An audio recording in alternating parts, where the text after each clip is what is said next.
ദൈവം എന്ന് പറഞ്ഞു കഴിഞ്ഞാൽ ഈശ്വരനാണെന്നാണോ? വിധി, നിയതി, കർമ്മഫലം ദൈവം എന്നല്ലേ? വലിയ ഗുരുക്കന്മാര് നമ്മളോട് പറഞ്ഞത് ഞങ്ങളും കുറച്ചൊക്കെ ഇങ്ങനെ പാപം കളക്ട് ചെയ്തിട്ടുണ്ട്. ഈ രോഗം വന്നേക്കണത് ഞങ്ങളുടെ ഈ പാപത്തിന് തീർക്കാൻ വേണ്ടിയിട്ടാണ്. അതുകൊണ്ട് ഞങ്ങൾ ഈ രോഗത്തിനെ അനുഭവിച്ച് തന്നെ ഇന്ന് തീർത്തോളാം. ഇപ്പം നമ്മൾ ഇപ്പോഴത്തെ ജയിലിൽ പോകിന് നമ്മളൊരു ഉദാഹരണം പറയാറുണ്ട്. 5 കോടി രൂപ മോഷ്ടിക്കുക ബാങ്കിൽ നിന്ന്, ഒരു 3 കോടി രൂപയ്ക്ക് ദാനവും പരിഹാരക്രിയയും സുഹൃതവും നടത്തുന്നു, ഒരു ബാക്കി 2 കോടി രൂപ കൈവയ്ക്കുന്നില്ലാണ്. ചുരുക്കി പറഞ്ഞ് 5, 3, 8 കോടി രൂപയുടെ പാപം അനുഭവിക്കേണ്ടി വരും. ഏത് സാധന ചെയ്യണ ആളും ആദ്യം പറഞ്ഞിട്ടില്ലേ, ബ്രഹ്മചാരി, ഗാർഹസ്ഥ്യൻ, വാനപ്രസ്ഥൻ, സന്യാസി, 4 അവസ്ഥയിലുള്ള ആളും രുദ്രാക്ഷം ധരിക്കണമെന്ന് നിർബന്ധം പറഞ്ഞിട്ടുണ്ട്. അതുപോലെ തന്നെ നമുക്ക് ബ്രാഹ്മണൻ, ക്ഷത്രിയൻ, വൈശ്യൻ, ശൂദ്രൻ, ചണ്ടാളനും രുദ്രാക്ഷം ധരിക്കണമെന്ന് പറഞ്ഞിട്ടുണ്ട്.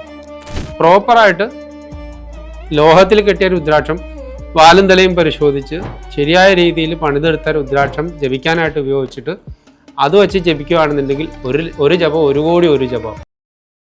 പൂർവ്വജന്മാർജിതം പാപം എന്ന് പറഞ്ഞല്ലോ. പൂർവ്വജന്മാർജിതം പാപം എന്ന് പറഞ്ഞാൽ മുമ്പുള്ള ജന്മം എന്നാണോ? അതിലൊരു സ്റ്റാർ മാർക്ക് ഇട്ടിട്ട് താഴെ അണ്ടർലൈൻ ചെയ്ത് എഴുതിയിട്ടുണ്ടെന്ന് വിചാരിക്കണം. അത് ഇപ്പം നമുക്ക് ദാഹം വരണ്ടെങ്കിൽ നമ്മൾ ഇന്ന് ഉച്ചയ്ക്ക് കഴിച്ച ഭക്ഷണത്തിൽ ഏതിനോ ഉപ്പ് കൂടുതൽ ആയിപ്പോയത് കൊണ്ടുള്ള ഒരു കാരണം അവിടെയുണ്ട്. ആ കാരണമാണ് നമ്മുടെ ഇപ്പോൾ ദാഹിക്കാനുള്ളതിൻ്റെ ദൈവം, കർമ്മഫലം. ദൈവം എന്ന് പറഞ്ഞു കഴിഞ്ഞാൽ ഈശ്വരനാണെന്നാണോ? വിധി, നിയതി, കർമ്മഫലം ദൈവം എന്നല്ലേ? ആളുകൾക്ക് ഇതും ഒന്ന് തന്നെ എന്ന് പറഞ്ഞിട്ട് ഒരു യോജിപ്പിച്ചങ്ങ് വെച്ചിട്ട് പറയണമെന്ന് മാത്രമേ ഉള്ളൂ.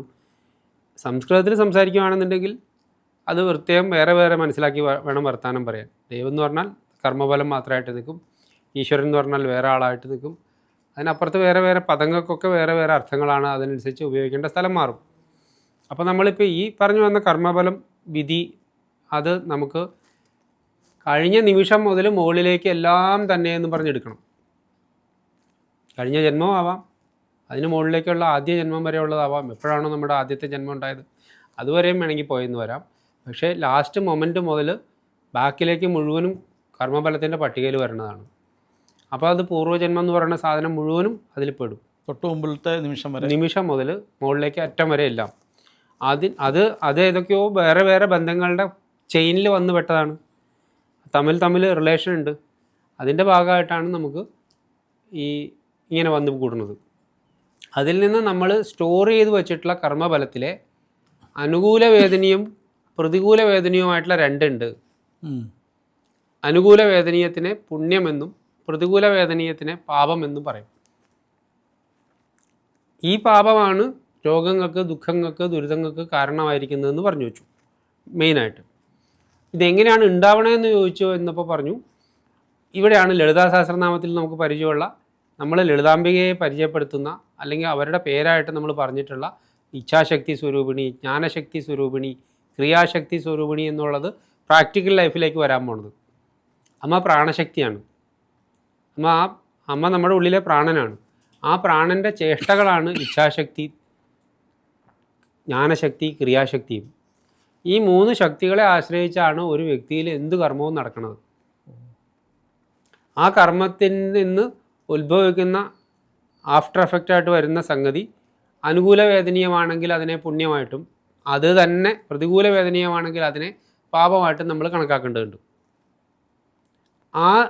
ഒന്നും കൂടി നമുക്ക് ക്രമത്തിൽ പറഞ്ഞാൽ, ഞാൻ എൻ്റെ അടുത്തിരിക്കുന്ന ഒരാളിനോട് പറഞ്ഞു തെറ്റി മൂക്കിടിച്ച് ഒരു ഇടി കൊടുക്കണമെന്ന് കരുതി ഞാൻ ഉദ്യമിച്ചാൽ അതിനാവശ്യമായിട്ടുള്ള ഒരു ഇൻറ്റൻഷൻ എൻ്റെ തലയിൽ ആദ്യം ഉണ്ടാവണം. അതൊരു മിനി ബിഗ് ബാങ് ആയിരിക്കും. ആ ബിഗ് ബാങ്ങിനെ തുടർന്ന് അതിലൊരു ന്യൂറോൺ ആവിഷ്കരിക്കപ്പെടുകയും ആ ന്യൂറോൺ ക്വാണ്ടം ജമ്പ് ചെയ്ത് മുമ്പിലേക്ക് മൂവ് ചെയ്ത് പോണതിനനുസരിച്ചിട്ട് ഇച്ഛാശക്തി ആദ്യം ഉണ്ടായി, അതിലേക്ക് ജ്ഞാനശക്തി ആഡ് ചെയ്യപ്പെടും. ക്വാണ്ടം ജമ്പ് ചെയ്ത് പോണ മുറയ്ക്ക് അതിലേക്ക് ജ്ഞാനശക്തി ആഡ് ചെയ്യപ്പെടും. മൂക്കിടിച്ച് പരത്ത് തന്നെ വേണമെന്നുള്ള നമ്മുടെ ദൃഢനിശ്ചയം, അഗ്രസീവായിട്ടുള്ളൊരു ഫീലിംഗ് അതിലേക്ക് ആഡ് ചെയ്യും. ആ ടൈപ്പ് അതിന് പാകത്തിനുള്ളൊരു ക്രിയാശക്തി എൻ്റെ വലത്തെ കയ്യിൽ ഒരു എൻസൈമായിട്ട് പ്രവർത്തിച്ച് കയറുമ്പോൾ എൻ്റെ മുഷ്ടിക്ക് നല്ല ബലം വയ്ക്കും. അതനുസരിച്ച് ആക്ഷൻ നടന്നാൽ ഉടനെ തന്നെ അടുത്ത വേറെ ആക്ഷനിലേക്ക് പോകാനുള്ളതുകൊണ്ട് ഈ എൻസൈമിന് ഇവിടെ തന്നെ തുടരാനാവുകയേ ഇല്ല. ഫ്രാക്ഷൻ ഓഫ് സെക്കൻഡ് എന്നൊന്നും പറഞ്ഞാൽ പോരാ, അതിനേക്കാൾ ചെറിയ ത്രുടിക്കണക്കിന് അത് വിഡ്രോ ചെയ്ത് മാറിക്കൊടുത്താലാണ് അടുത്ത ആക്ഷന് വേണ്ടിയിട്ട് കൈ സജ്ജാവുള്ളൂ. ബാക്കിലേക്ക് മാറിക്കൊടുക്കേണ്ട എൻസൈം എന്ത് ചെയ്യണം എന്ന് ചോദിച്ചുകൊണ്ട് അവിടെ നിൽക്കില്ല. അതിന് നേരത്തെ പദ്ധതി ഉണ്ടാക്കി വെച്ചിട്ടുണ്ട് ശരീരം. ഈ ചെയ്ത ക്രിയ അനുകൂലം പ്രകൃതിക്കും സമസ്ത ചരാചരങ്ങൾക്കും അനുകൂലമായിട്ടുള്ള ഒരു ക്രിയയാണ്, സമൂഹത്തിനോ ആർക്കോ ഒരു ദോഷമില്ലാത്ത ക്രിയയാണെങ്കിൽ അതിനെ അനുകൂല വേദനീയമെന്ന് എടുക്കും.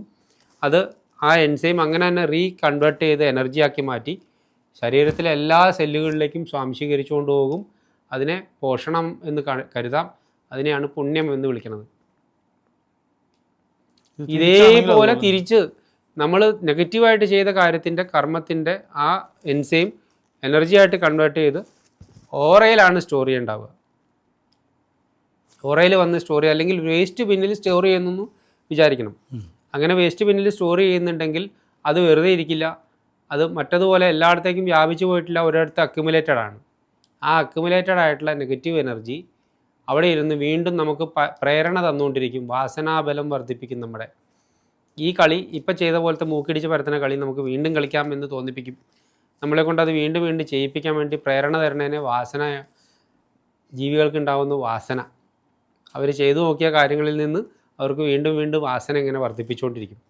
ആ വാസനയുടെ ബലത്തിൽ വീണ്ടും ഇതേപോലത്തെ കർമ്മത്തിലേക്ക് പോയാൽ പാപത്തിൻ്റെ അല്ലെങ്കിൽ ഈ കളക്റ്റഡ് നെഗറ്റീവ് എനർജിയുടെ സ്റ്റോറേജ് വർദ്ധിച്ചുകൊണ്ടിരിക്കും. അത് വർദ്ധിച്ച് വന്നിട്ട് നമ്മുടെ ഓറയിൽ നിറഞ്ഞു പോയി കഴിഞ്ഞാൽ നമ്മൾ ആകെ അൺഈസിനെസ് ആയിട്ടുള്ളൊരു വ്യക്തിയായി മാറും. അത് രോഗത്തിലേക്ക് നമ്മളെ കൊണ്ടുപോകാം, ജന്മത്തിലെ ജീവിതത്തിലെ മറ്റ് പ്രശ്നങ്ങളിലേക്ക് നമ്മളെ കൊണ്ടുപോകാം, തടസ്സങ്ങളിലേക്ക് നമ്മളെ കൊണ്ടുപോകാം, ശത്രുക്കളെ സൃഷ്ടിക്കുന്നതിലേക്ക് നമ്മൾ കൊണ്ടുപോകാം. നമ്മളിൽ നിന്ന് എന്താണോ അങ്ങോട്ട് അയച്ചു കൊടുക്കുന്നത് അതിന് റിഫ്ലക്ഷനായിട്ടുള്ള റിലേഷനായിരിക്കും നമുക്ക് ഉണ്ടായി വരിക. പലതരത്തിലും നമുക്ക് ഇതിനിയും പോകാം. ഈ കളക്റ്റഡ് നോളജ് അല്ലെങ്കിൽ കളക്റ്റഡ് നെഗറ്റിവിറ്റി നമ്മളിൽ നിന്ന് പോകാം. വേറെ നല്ലൊരു പുണ്യം ചെയ്യുകയോ, ഒന്നുകിൽ നമ്മൾ നല്ല പുണ്യം ചെയ്താൽ ഇത് കുറഞ്ഞു പോകാം, അല്ലെങ്കിൽ നമ്മൾ വലിയൊരു സഫറിങ് അനുഭവിച്ച് തീർത്തു കഴിഞ്ഞാൽ ഇത് കുറഞ്ഞു പോകാം. അപ്പോൾ വലിയ ഗുരുക്കന്മാരെ നമ്മളോട് പറഞ്ഞത് ഞങ്ങളും കുറച്ചൊക്കെ ഇങ്ങനെ പാപം കളക്ട് ചെയ്തിട്ടുണ്ട്, ഈ രോഗം വന്നേക്കണത് ഞങ്ങളുടെ ഈ പാപത്തിനെ തീർക്കാൻ വേണ്ടിയിട്ടാണ്, അതുകൊണ്ട് ഞങ്ങൾ ഈ അനുഭവത്തിനെ അനുഭവിച്ച് തന്നെ ഇന്ന് തീർത്തോളാം. അപ്പോൾ ഈ നമ്മളിപ്പോൾ ഉപയോഗിക്കുന്ന ഈ മണികൾ, രത്നങ്ങൾ, മണികൾ, രുദ്രാക്ഷങ്ങൾ, ഇതുകൊണ്ടൊക്കെ ഈ പൂർവ്വജന്മാർജ്ജമായിട്ടുള്ള പാപങ്ങളെ മറികടന്ന് പോകണം. കാരണം ഇരുട്ട് ഉള്ള സ്ഥലത്ത് വെളിച്ചം കത്തിച്ചു വെച്ചിട്ട് ചോദിക്കുകയാണ്, ഇത് 5 കൊല്ലം മുമ്പുള്ള ഇരുട്ടും പോയോ എന്ന് ചോദിക്കുന്ന പോലെയാണ്. സഡനായിട്ട് പോകും. ഇരുട്ടുള്ളിടത്ത് വെളിച്ചം വന്നാൽ എന്താ സംഭവിക്കുക? ഇരുട്ടിനെ വെളിച്ചമാക്കി മാറ്റിക്കളയാണ്. ഈ പൂർവ്വജന്മാർജിതമായിട്ടുള്ള പാപം കൊണ്ടാണല്ലോ ഓരോ തരത്തിലുള്ള അനുഭവങ്ങൾ ഓരോരുത്തർക്ക് വരുന്നത്. വളരെ ദരിദ്രനായി തീരുകയും കടബാധ്യതകളിൽപ്പെട്ട് ഉഴലുകയും ചെയ്യുന്ന ഒരാൾ, അയാളുടെ ഉറപ്പായിട്ടും അയാളുടെ പൂർവ്വജന്മത്തിൻ്റെ ഫലമാണ് അയാൾ അനുഭവിക്കുന്നത്. അങ്ങനെയുള്ള ഒരാൾക്ക് ഇടാൻ പറ്റിയ രുദ്രാക്ഷം എന്താണ്? അങ്ങനെ ഒറ്റയടിക്ക് നമുക്ക് അങ്ങനെ ഒരു രുദ്രാക്ഷത്തിനെ പറയുന്നത് ബുദ്ധിയല്ല. കാരണം ഓരോ ജീവിയും വേറെ വേറെ ആൾക്കാരാണ്. അവരവരുടെ ജീവിതത്തിൻ്റെ ഓരോരോ പ്രശ്നങ്ങൾ കൊണ്ടാണ് അവർ അനുഭവിക്കുന്നത്. അതുകൊണ്ട് സ്റ്റാൻഡർഡൈസ് ചെയ്ത് ഇന്ന രുദ്രാക്ഷം ധരിച്ചാൽ പൂർവ്വജന്മ പാപം മാറും അങ്ങനെ പറയണതിനേക്കാളും നല്ലത് ആ വ്യക്തിയെ പഠിച്ച് അയാൾക്ക് ഏത് രുദ്രാക്ഷം കൊടുത്താലാണോ അയാൾക്ക് ഇപ്പോൾ ഈ വിഷയത്തിൽ രക്ഷ പ്രാപിക്കാൻ പറ്റുക അങ്ങനെ നോക്കിയിട്ട് കൊടുക്കുന്നതാണ് എനിക്ക് ബുദ്ധിയായിട്ട് ഇതുവരെ തോന്നിയേക്കണത്. ശരി. ഒരു സംഗതി, രുദ്രാക്ഷത്തിൻ്റെ ഫലം പറഞ്ഞേക്കണത് എന്താ അറിയോ? സർവപാപഹരം സർവപുണ്യപ്രദായകം. വളരെ അർത്ഥമുള്ള വാക്കാണ്, വെറുതെ ഒരു വെറും വാക്ക് പറഞ്ഞേക്കൊന്നുമല്ല. സർവപാപത്തിനെയും ഹരിക്കും. ആദ്യം കണ്ടത് നമ്മൾ പറഞ്ഞില്ലേ, നമ്മളിപ്പോൾ ചെയ്യാൻ പോകുന്നത് ഇൻറ്റൻഷൻ വെച്ച് ഒരു കാര്യത്തിലേക്ക് നമ്മൾ കടന്നു, ഒരാളെ ആക്രമിക്കാൻ പോകുന്നു, ഏതെങ്കിലും തരത്തിലൊക്കെ പോകുന്നു. ആ കർമ്മത്തിൻ്റെ ഫലം നമ്മൾ ഇന്നത് ഞാൻ ചെയ്യാൻ പോകുന്നു എന്ന് തീരുമാനിച്ച് ചെയ്യുമ്പോൾ മാത്രമേ ഉള്ളൂ എന്നാണ് ഭഗവത്ഗീതയുടെ നമ്മളോടുള്ള നിർദ്ദേശം. നമുക്ക് ആ കർമ്മഫലത്തിൽ ആസക്തി ഉണ്ട് എന്ന് വന്നാൽ മാത്രമേ ഉള്ളൂ നമുക്ക് ആ കർമ്മം ഫലിച്ച് നമ്മളെ ബാധിക്കുള്ളൂ. നമ്മൾ സാക്ഷിഭാവത്തിൽ ചെയ്താലോ, ഞാനല്ല ഇത് ചെയ്യുന്നത്, ഇത് ഈ സമയം എന്നോട് ആവശ്യപ്പെടുകയാണ്, അവൻ്റെ മൂക്കിനിട്ടും 2 കൊടുക്കണമെന്ന്, അല്ലെങ്കിൽ അങ്ങനെ സംതിങ്. എല്ലാവരും ഇതൊരു അവസരമായിട്ട് എടുക്കരുത്. സാക്ഷിയായിട്ട് നിന്ന് ഇടി കൊടുക്കുക. സാക്ഷിയായിട്ട് നിന്ന് ഇടി കൊടുക്കാൻ പറ്റിയാൽ ആധ്യാത്മികമായിട്ട് നമുക്ക് അതിന് ഫലമില്ല. പോലീസ് പിടിക്കും, ജയിലിലൊക്കെ പോകേണ്ടി വരും. പാപം ഉണ്ടാവില്ല. നമ്മളെ തന്നെ ഇപ്പം നമ്മൾ ജയിലിൽ പോയി അതിൻ്റെ ശിക്ഷ അനുഭവിച്ച പാവം തീർന്നില്ലേ? അത് നമ്മളെ അല്ല, അതുകൊണ്ടൊന്നും ആവണില്ല. ആളുകളുടെ പാപം അതുകൊണ്ട് തീരണം എന്ന് നിർബന്ധമില്ല. ഇപ്പം നല്ല ഭക്ഷണമൊക്കെ കൊടുത്ത് അവിടെ നല്ല സുഖമാണെന്ന് പറയണേ. അവിടെ പാപം തീർക്കാനല്ല ഇപ്പോൾ ഇവിടുന്ന്. അല്ല, ഇവരെ കൺവേർട്ട് ചെയ്യാനാണെന്നാണ് പറഞ്ഞിരുന്നത്, അതും നടക്കുന്നില്ല. ഇപ്പം ഇപ്പോഴത്തെ ജയിലിൽ പോകുന്ന നമ്മളൊരു ഉദാഹരണം പറയാറുണ്ട്. 5 കോടി രൂപ മോഷ്ടിക്കുക ബാങ്കിൽ നിന്ന്, എന്നിട്ട് 3 കോടി രൂപയ്ക്ക് ദാനവും പരിഹാരക്രിയയും സുഹൃതവും നടത്തുന്നു. എന്നിട്ട് ബാക്കി 2 കോടി രൂപ കൈവയ്ക്കുന്ന പോലെയാണ്. ചുരുക്കി പറഞ്ഞ 5, 3, 8 കോടി രൂപയുടെ പാപം അനുഭവിക്കേണ്ടി വരും പിന്നീട്. അതാണ് ഇപ്പോഴത്തെ ജയിലിൻ്റെ അവസ്ഥ. നമ്മുടെ പ്രസംഗത്തിൽ, നമ്മുടെ വിഷയത്തിൽ നമുക്ക് ആധ്യാത്മികമായിട്ടുള്ള ആളുകളുടെ അനുഭവങ്ങളെ കറക്റ്റ് ചെയ്യലല്ലേ നമ്മൾ. അപ്പോൾ അങ്ങനെ നോക്കുന്ന സമയത്ത് അവരോട് നമുക്ക് ചെയ്യാൻ വേണ്ടിയിട്ട് പറയണതല്ല, നിങ്ങൾ ഈ പാപം ചെയ്തോളൂ, ഇങ്ങനെ സാക്ഷി ഭാവത്തിൽ ഏത് പാപം ചെയ്തോളൂ എന്നല്ല. അവർക്ക് ഒരു കാര്യം ചെയ്യേണ്ടി വരുന്ന സമയത്ത് ആ സിറ്റുവേഷൻ ആവശ്യപ്പെടുന്ന പോലെ അവർ ചെയ്യുന്നു. പക്ഷേ അതിൽ ആസക്തി ഇല്ലാതെ, അതിൽ നിന്ന് എനർജി നമ്മൾ ക്ലെൻസ്ഡ് ആവാൻ വേണ്ടിയിട്ട്, ആധ്യാത്മിക പുരോഗതി ഉണ്ടാവാൻ വേണ്ടിയിട്ടാണ് രുദ്രാക്ഷം ധരിച്ചേക്കുന്നത് എന്നിരിക്കൽ രുദ്രാക്ഷം നമുക്ക് വേണ്ടി പണിയെടുക്കും. നമ്മുടെ ഉള്ളിൽ അതിൻ്റെ സ്റ്റോറേജ് ഇല്ലാതിരിക്കാൻ വേണ്ടി വേണ്ടത് പണിയെടുക്കും. എനർജി ലെവലിൽ നമ്മൾ ഇത് ചെയ്യുന്നു എന്ന ആ ബോധത്തിനെ കട്ട് ചെയ്ത് കളഞ്ഞിട്ട് അതിന് ജസ്റ്റ് ചെയ്തത് മാത്രമാക്കി മാറ്റുന്നു. ജസ്റ്റ് ഡു ഇറ്റ് നമ്മൾ പറയുന്ന സാധനമായിട്ട് മാറ്റും. അതിനെ നമ്മൾ പിന്നെ പേർക്കൊണ്ട് നടക്കുന്നേ ഇല്ല. അങ്ങനെ വരുമ്പോൾ അതിന് നമുക്ക് സ്പിരിച്വലി നമ്മൾ അതിന് കുറ്റക്കാരനാവണില്ല. അതേപോലെ തന്നെ എന്ത് പാപം കണ്ടാലും ഉടനെ ഹരിച്ചു കളയുമെന്ന് പറഞ്ഞേക്കണു. പുണ്യം കണ്ടാൽ അതിനെ മൾട്ടിപ്ലൈ ചെയ്ത് വയ്ക്കുമെന്ന് പറഞ്ഞേക്കണു. സെൽഫ് റെഗുലേറ്റഡ് ഒരു പവർ സപ്ലൈ ആണ് രുദ്രാക്ഷം എന്ന് വിചാരിക്കണം. ശരി. ഈ ആധ്യാത്മിക രംഗത്ത് സാധന ചെയ്ത് മുന്നോട്ട് വരാൻ ആഗ്രഹിക്കുന്ന ആളുകൾ ഒരുപാട് പേര് ഇന്നിപ്പോൾ വെച്ചാൽ എവിടെ തിരിഞ്ഞു നോക്കിയാലും ഒരു വീട്ടിൽ 2 സാധകരെ വെച്ച് കാണാം, ഏറ്റവും കുറഞ്ഞത്. അതിൽ 90% ശ്രീവിദ്യക്കാരും ഒക്കെയാണ്, ക്രിയായോഗികളൊക്കെയാണ്. അപ്പോൾ ഇത്തരത്തിൽ സാധന ചെയ്യുന്ന ആളുകൾ അവർക്ക് ഇടാൻ പറ്റിയ രുദ്രാക്ഷം എന്താണ്? നമ്മളോട് പറഞ്ഞാണ് ഏത് സാധന ചെയ്യുന്ന ആളും ആദ്യം പറഞ്ഞിട്ടില്ലേ, ബ്രഹ്മചാരി, ഗാർഹസ്ഥ്യൻ, വാനപ്രസ്ഥൻ, സന്യാസി 4 അവസ്ഥയിലുള്ള ആളും രുദ്രാക്ഷം ധരിക്കണമെന്ന് നിർബന്ധം പറഞ്ഞിട്ടുണ്ട്. അതുപോലെ തന്നെ നമുക്ക് ബ്രാഹ്മണൻ, ക്ഷത്രിയൻ, വൈശ്യൻ, ശൂദ്രൻ, ചണ്ടാളനും രുദ്രാക്ഷം ധരിക്കണമെന്ന് പറഞ്ഞിട്ടുണ്ട്. അത് എല്ലാവർക്കും സാർവത്രികമായിട്ട് എല്ലാവരും രുദ്രാക്ഷം ധരിക്കണമെന്ന് പറഞ്ഞേക്കണതാണ്. ഇവിടെ നമ്മൾ ചോദിച്ചു ഉപാസകനെ പറ്റിയിട്ടാണ്. ആ ഉപാസനയെ പറ്റിയിട്ട് ഞാൻ ഇന്ന പുസ്തകത്തിൽ നിന്ന് എനിക്ക് പറയാൻ അറിയില്ല. ഞാൻ എൻ്റെ പല സത്സംഗങ്ങളുടെ ഇടയിൽ നിന്ന് എനിക്ക് കിട്ടിയിട്ടുള്ള അറിവാണ്. അതിൽ പറഞ്ഞിരിക്കുന്നത് വെച്ച് നമ്മൾ വെറുതെ ഇരുന്ന ഒരാളൊരു ജപം ചെയ്യുകയാണ്, അയാൾ മെഡിറ്റേഷൻ ചെയ്യുകയാണ്. അതിൽ നിന്ന് അയാൾ അന്ന് ചെയ്തതിന് ഒരു യൂണിറ്റ് എനർജി അയാൾക്ക് അക്യുമുലേറ്റ് ചെയ്ത് വരണ്ട്, അയാൾക്ക് ശേഖരിക്കാൻ പറ്റണ്ടെന്ന് വെച്ചോളൂ.